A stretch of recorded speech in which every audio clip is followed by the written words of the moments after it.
Magandang hapon po. Ngayon ay Saturday, no? Nagtatanong yung mga nag-volunteer ng aral tutors. Siyempre, nagbabaka sakali sila kung talagang merong allowance. Kasi nga naman, kung may allowance ay malaking bagay sa kanila, no?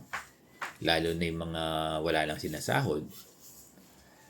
Kaya lang, kung wala kayong sinasahod, paano yung transportation nyo, no? Tinatanong nila kung meron daw bang allowance.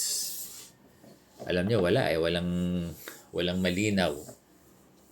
Talagang volunteerism. Tama ba yung term ko? O yung aral. At yung mga aral tutors na nag-volunteer, you can get leave service credit. That is my understanding. Kaya lang, for every 6 hours, 1 leave service credit. Cumulative. So, yun ang malungkot, dear teachers. So far, ang clear lang ngayon ay you will earn your leave service credit.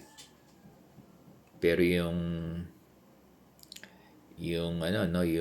ina-anticipate o yung expected natin nyo pala. Ako alam ko naman, sinabi ko naman sa mga teachers namin na talagang walang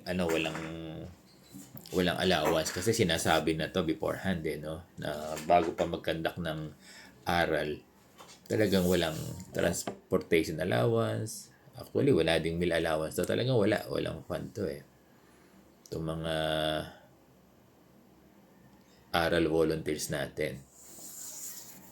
Nasa initiative na lang ng mga school, no? Pero leave service credit, meron talaga. Meron. Yan, kaya magdi-DTR sila para sa leave service credit. Not for salary, kasi bakasyon pa yan. Oo, sumasahod pa kayo. Sumasahod pa kayo kahit hindi kayo mag-report. Ganun, kasi ang magkukommence ang DTR for salary ay June 8. Yan, kapag hindi kayo pumasok sa June 8, absent kayo, bawas sa sahod dyan, no? Ganun yun.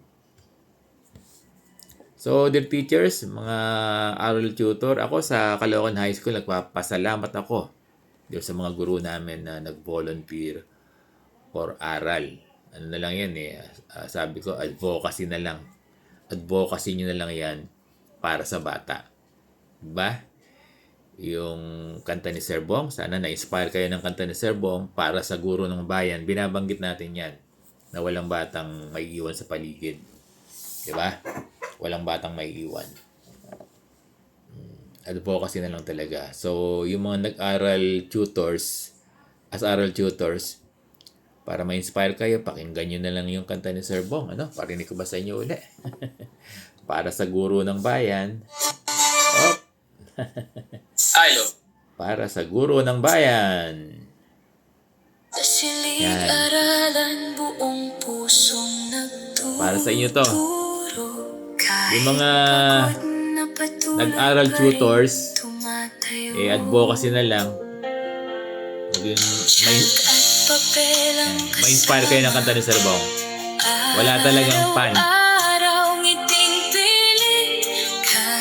Yan. So, bago ginagawa natin sa paralan, isipin nila na para sa walang may iwan sa paligid. Ang sahod kulang sa pangangailangan. Sa likod ng bawat tagumpay, may guro. Maraming salamat.